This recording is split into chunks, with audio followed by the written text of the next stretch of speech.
আপনাদের দাবি তো এরকমই তাই না, একটা সিলেক্ট থেকে চেঞ্জ করলে পরেরটা ওইটার এগেইনস্টে লোড হবে। চেঞ্জ করলাম, আসলো বিজে টেকনোলজি ডি, তাই না? এরকমই তো ছিল। আচ্ছা, দেখি আসলে কিভাবে কি করা। আমাদের এখানে একটা ফর্ম, নর্মাল একটা ফর্ম। তার আগে একটু কন্ট্রোলারটা দেখে আসি। কন্ট্রোলারে কি লেখা আছে? Department controller. আমি ডিপার্টমেন্ট আর স্টুডেন্ট আনার জন্য দুটো মেথড লিখে রাখছি। আপনারা জানেন এগুলো আপনাদের প্রজেক্টের ক্ষেত্রে এইসব আসবে ডাটাবেস থেকে। আমি ডামি দুইটা মেথড লিখে রাখলাম, কিছু ডাটা দেয়া। 3টা ডিপার্টমেন্ট দেয়া আছে, 6টা স্টুডেন্ট দেয়া আছে। আমাদের যেখানে দরকার হচ্ছে আমরা মেথডগুলোকে কল করতেছি। প্রথমবার কি করতেছি, ভিউ ব্যাগে ডিপার্টমেন্টগুলোকে পাস করে দিচ্ছি, আর কিছু দিচ্ছি না প্রথমবার। তাহলে এখানে চলে আসি, একটা ফর ইচ লুপ চালায় একটা লিখলাম। এটা তো সবাই পারি। ভিউ ব্যাগ থেকে ডাটা আসছে, ভিউ ব্যাগ থেকে ডাটা আসছে, আমি আইডিটাকে ভ্যালু হিসেবে রাখতেছি আর নেমটাকে দেখাচ্ছি। তার উপরে আমি একটা এখানে অ্যাড করে নিচ্ছি সিলেক্ট, যেটা কোনো ভ্যালু দিইনি। আচ্ছা, এটার আইডিটা একটু খেয়াল করেন, সরি নেমটা একটু খেয়াল করেন, ডিপার্টমেন্ট আইডি। আচ্ছা, এটার নেম হচ্ছে ডিপার্টমেন্ট আইডি। এটা ডিপার্টমেন্ট চেঞ্জ করার জন্য, অর্থাৎ আমাদের এই জিনিসটার জন্য। তারপরে আমরা আরেকটা নিছি, এটা একটু নিচের লাইনে লিখি তাহলে বুঝতে সুবিধা হবে।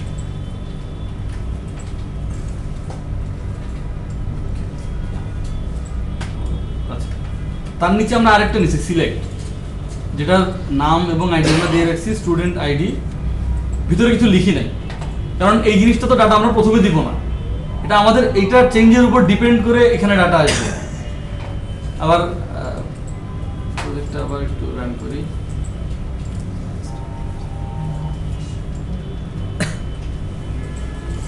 এই যে চেঞ্জে ডাটাটা আসতেছে, পেজ কিন্তু সাবমিট হচ্ছে না, দেখছেন? পোস্ট হচ্ছে, মানে পেজটা আমার সার্ভার সাইড পর্যন্ত আমি পৌঁছাতে দিচ্ছি না তাকে। মানে আমার নর্মালি যে প্রসিডিউরে আমরা ডাটা নিয়ে আসি, ওটা করলে আসলে কি হইতো এখানে? ধরেন ওটা যদি করতাম, একবার চেঞ্জ করতাম, পেজটা একবার রিফ্রেশ হয়ে আসতো, ডাটা আসতো। আবার চেঞ্জ করলে আবার পেজটা রিফ্রেশ হয়ে আসতো। যদি আমাদের 3-4টা ড্রপ ডাউন থাকতো, অথবা ড্রপ ডাউন জায়গায় অন্য কিছু থাকতে পারে, হয়তো আমি এটা চেঞ্জ করলে টেবিলে কিছু ডাটা দেখাবে, অথবা এটা চেঞ্জ করলে আমাদের টেক্সট বক্সে কিছু ডাটা দেখাবে। বারবার লোড হইতো ব্যাপারটা, পেজটা, জিনিসটা ভালো লাগতো না দেখতে। তো এখন যেভাবে করা, এটা প্রথমে আপনারা বুঝতেছেন এটা জাভাস্ক্রিপ্ট jQuery দিয়ে করা, ক্লায়েন্ট সাইডে করা, তাই না? আচ্ছা, ক্লায়েন্ট সাইডে কি করা আমরা একটু দেখি। আমরা স্ক্রিপ্ট লিখতেছি এখানে। প্রথমে আমরা অ্যাড করছি jQuery-টাকে অ্যাড করছি। তারপর আমরা jQuery লিখতে গেলে আবার রেডি ফাংশন, তার মধ্যে আসলাম। এটা কিসের আইডি মনে আছে? এই যে এটা, তাই না? তার মানে আমি চাচ্ছি এটাতে যখন চেঞ্জ হবে তখনই একটা কিছু ঘটুক। তাহলে ওর জন্য একটা ফাংশন আছে, ফাংশনের নাম চেঞ্জ। হ্যাঁ, jQuery। তাহলে এর মধ্যে আমি লিখবো চেঞ্জ হলে কিভাবে লিখবো। তাহলে চেঞ্জ হলে আমার প্রথম কাজ কি, চেঞ্জ করে যেই ডিপার্টমেন্টটা এখন সিলেক্টেড আছে ওটার আইডিটা লাগবে না? ওটার আইডি না পেলে তো আমি তার এগেইনস্টে যে স্টুডেন্ট আছে, আমাদের এখানে টার্গেট হচ্ছে এখন স্টুডেন্ট, নিচেরটা, ওই স্টুডেন্টটা আমি পুল করে আনতে পারবো না সার্ভার থেকে।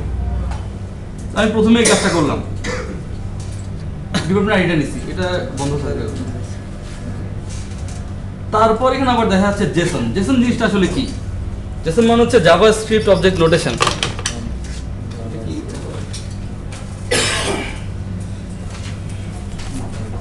আমরা জাভাস্ক্রিপ্টে অবজেক্ট লিখতাম না, কিভাবে লিখতাম মনে আছে? এভাবে শুরু করতাম, শেষ করতাম, এখানে একটা কিছু নাম। তারপরে ধরেন ডিপার্টমেন্ট যদি লিখতে চাই, এভাবে লিখতাম না, একটা অবজেক্ট লিখতাম। তাহলে জাভাস্ক্রিপ্টের এখানে আমরা যদি কালেকশন লিখতাম, সেক্ষেত্রে যেভাবে লিখতে হতো জিনিস হচ্ছে এরকম, কালেকশন শুরু, এটা একটা অবজেক্ট, এর মধ্যে একটা অবজেক্ট, কমা শেষ, শুরু একটা অবজেক্ট, শেষ। তার মানে এটা একটা কালেকশন, এর মধ্যে কয়টা ডাটা, কয়টা অবজেক্ট? তিনটা অবজেক্ট। জাস্ট এখানে ফরম্যাটটাও একই। আচ্ছা, আমরা লিস্ট যখন নিতাম আমাদের সি শার্পে, লিস্ট মনে আছে? লিস্টে কি করতাম? ধরেন একটা স্টুডেন্টস লিস্ট লিখতাম, ভার আপাতত।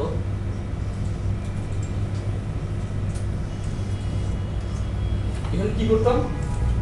নিউ স্টুডেন্ট দিতাম কারণ আমাদের সিশার্প হচ্ছে তাকে টাইপ বলে দিতে হয়, আর এখানে আমাদের জাভাস্ক্রিপ্ট অথবা jQuery-তে কোনো ধরনের টাইপ বলতে হয় না। তারপর কি করতাম এখানে লিখতাম ইকুয়াল সাইন দিয়ে।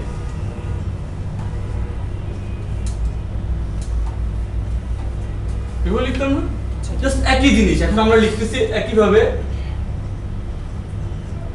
কিন্তু ভাগ করতেছি কি দিয়ে?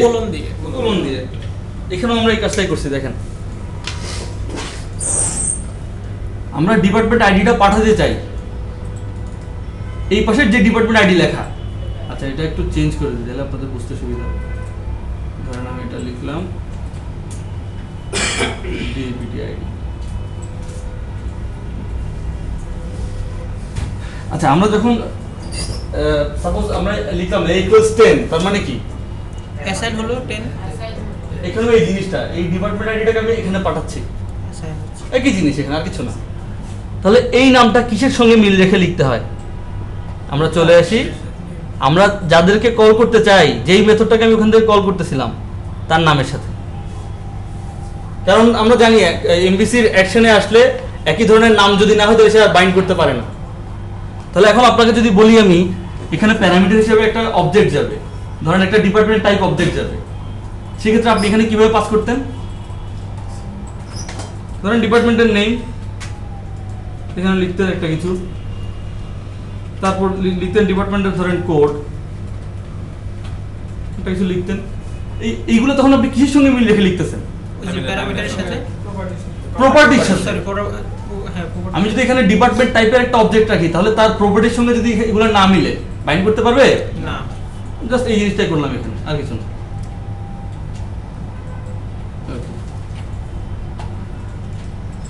তারপর আমাদের শুরু হলো অ্যাজাক্স। এভাবে লিখতে হয়।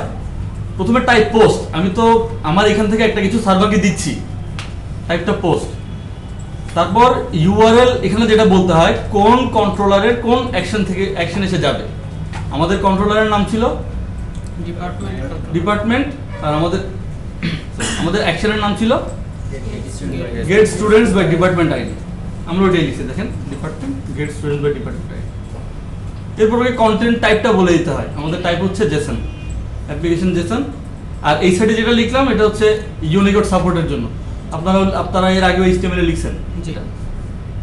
আচ্ছা, তারপর যেটা লিখতেছি এখানে ডাটা জেসন, এই জেসনটা কোনটা? উপরে দিয়ে এটা ওকে পাস করব, পাস করার পর সে আমাকে একটা ডাটা পাঠাবে। এখানে একটা অ্যালার্ট দেই তাহলে আপনাদের বুঝতে সুবিধা হবে। অ্যালার্টে আমি লিখে রাখলাম ডাটা। তাহলে আমরা একটু এখানে দেখে আসি। ধরেন আমাদের ডিপার্টমেন্ট 1, যেটা 1 এর এগেইনস্টে কয়টা স্টুডেন্ট ছিল? একটা ছিল এ আর একটা ছিল জি, মানে দুইটা। তাহলে আমরা প্রজেক্ট একটু রান করি।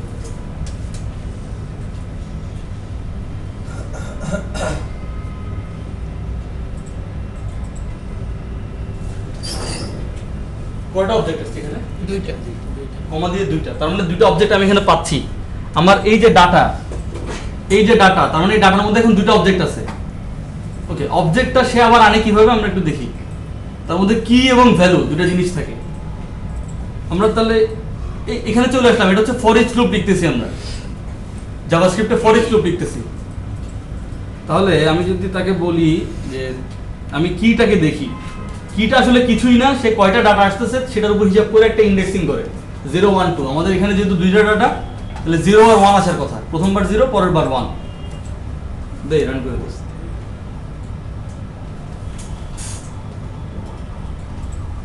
দিলাম 0 1, আর কিছু না, সহজ। আর ভ্যালুর মধ্যে কি থাকে? ভ্যালুর মধ্যে থাকে সেই অবজেক্টটা। নামগুলো। তাহলে সেই অবজেক্টটা যদি থাকে, আমার অবজেক্ট হচ্ছে ডিপার্টমেন্ট, একটু ডিপার্টমেন্টে যাই। মডেল কোথায়? Model department. তাহলে ভ্যালুর মধ্যে যদি অবজেক্টটা থাকে, তাহলে ভ্যালু ডট ডিপার্টমেন্ট আইডি দিয়ে আমি এর আইডিটা পাবো না? আমাদের আসছে student, value dot student ID দিয়ে আমি স্টুডেন্ট পাবো না? ভ্যালু ডট নেম দিয়ে নেম পাবো, জাস্ট ওই জিনিসটাই লেখা, আর কিছু না। দেখেন এগুলো একটু ভুলে যাই, এগুলো আমরা বলতেছি পরে। ভ্যালু ডট স্টুডেন্ট আইডি লিখছি, ভ্যালু ডট নেম লিখছি। আর এখানে যে জিনিসটা করা, আমি এটা কোথায় আনতে চাচ্ছিলাম, আমরা একটু একটা ফাঁকা সিলেক্ট নিয়ে আসছিলাম, কোন জায়গায় জানি, এই জায়গায়। আমি চাচ্ছি এর মধ্যে অপশনগুলো অ্যাপেন্ড করুক। এই আইডিটাই লিখছি কিন্তু পরে দেখেন, স্টুডেন্ট আইডি লিখলাম, অ্যাপেন্ড করবে। এখানে HTML এর কিছু ট্যাগ লেখা, ড্রপ ডাউন আমরা এখানে লিখি না। ওদের কথাবার্তা শুনে মনে হচ্ছে আজকে নতুন দেখতেছেন সব। অপশন, এই যে ভ্যালু লিখলাম, এখানে একটা কিছু দেয় ABC, তারপর এখানে একটা কিছু দেয় ABC। এইটুকু তো HTML এর, এইটুকু আমরা এখানে লিখে দিছি। আর যেটা আমরা আমাদের এখান থেকে আসবে, আমরা কোয়েরি লিখছি না, কোয়েরি লেখার সময় যেটা সিলেক্ট স্টার এসব থাকে, ওগুলো আমরা স্ট্রিং এর মধ্যে লিখে দেই। আমাদের কোনো ভ্যারিয়েবল থেকে যদি ডাটা নিতে হয়, পরে প্লাস দিয়ে আমরা কনকেট করে দিই, জাস্ট ওই জিনিসটাই করা। অপশন শেষ এখানে, এইটুকুই, কঠিন কিছু না। হ্যাঁ, দেখলাম যে অন্যরকম একটা পোস্ট মেথড, হুম, JSON এর আলাদা পোস্ট মেথড আছে। আচ্ছা হ্যাঁ, আমরা ওটাতে যাচ্ছি একটু। এখানে এখানে বুঝতে পারছেন সবাই? সাপোজ তাহলে এখন মনে করেন আমি ডাটাটা সেভ করবো অ্যাজাক্স এর মাধ্যমে, তাহলে আমি কি করব? এখানে সেই অ্যাকশনটায় কল করবো, যে অ্যাকশনটার মধ্যে আমার সেভ মেথড লেখা। ধরেন এটার মধ্যে গেট স্টুডেন্ট, এখানে যদি আমি সেভের কোড লিখতাম, এই জায়গায় যদি আমি সেভ করার জন্য কোড লিখতাম, তাহলে আমার অবজেক্ট সেভ হইতো না, আমার ডাটা সেভ হইতো না, ডাটা হইছে হইতো। আচ্ছা, এই মেথডটা একটু অন্যরকম দেখাচ্ছে। ওর রিটার্ন টাইপ হচ্ছে জেসন রেজাল্ট। ও আমাকে যেটা রিটার্ন করে এটা হচ্ছে জেসন রেজাল্ট, তার জন্য আমাকে লিখতে হবে জেসন। আর যদি আমার কাছে কোনো কিছু থাকে রিটার্ন করার মতো, তাহলে আমি এখানে লিখি, আর যদি কিছু না থাকে না। আমার এখানে যেটা একটা লিস্ট ছিল, আমি লিস্টটা ওকে রিটার্ন করবো, সেটা সে দেখবে, এই জন্য এখানে আমি স্টুডেন্ট লিস্ট লিখছি। আর যদি না থাকে তাহলে নাল লিখবো, অথবা ট্রু ফলস দেখা যায়। এখানে যদি ট্রু পাঠাই, তখন ডাটার মধ্যে কি দেখাবে? ট্রু দেখাবে। এই ডাটাকে যদি আমরা অ্যালার্ট দিয়ে দেখি, তখন দেখাবে সে ট্রু। হ্যাঁ, এই লিস্টটা তো সি শার্প লিস্ট, এটা আবার বুঝে কেন? হুম, ও এটা JSON কনভার্ট করে না। এই যে আমরা ওকে তো রিটার্ন করার সময় ওকে পাঠাচ্ছি জেসন। তাহলে এখন এখানে যদি এই জায়গায় যদি সেভের কোড লেখা থাকতো, অথবা এখানে যদি আমি এখন এভাবে অ্যাপেন্ড না করে এখানে একটা টেবিল নিতাম, টেবিলের একটা আইডি দিয়ে দিতাম, সেই টেবিলটাকে অ্যাপেন্ড করতাম, তাহলে আমার সিলেক্টেড ইন্ডেক্স চেঞ্জে টেবিলটা লোড হয়ে যেত, টেবিল দেখাতো। ক্লিয়ার? সহজ না? আচ্ছা, এবার চলে এসে এটা কেন লিখছিলাম। আমরা তো প্রতিবার অ্যাপেন্ড করতেছি, আমরা যদি লিস্টটাকে প্রথমে এটাকে খালি করে না দিই, তাহলে তো আগের ডাটাগুলো থেকে যাবে। এই জন্য জাস্ট এমটি করে দেয়, আর কিছু না, ডট এমটি।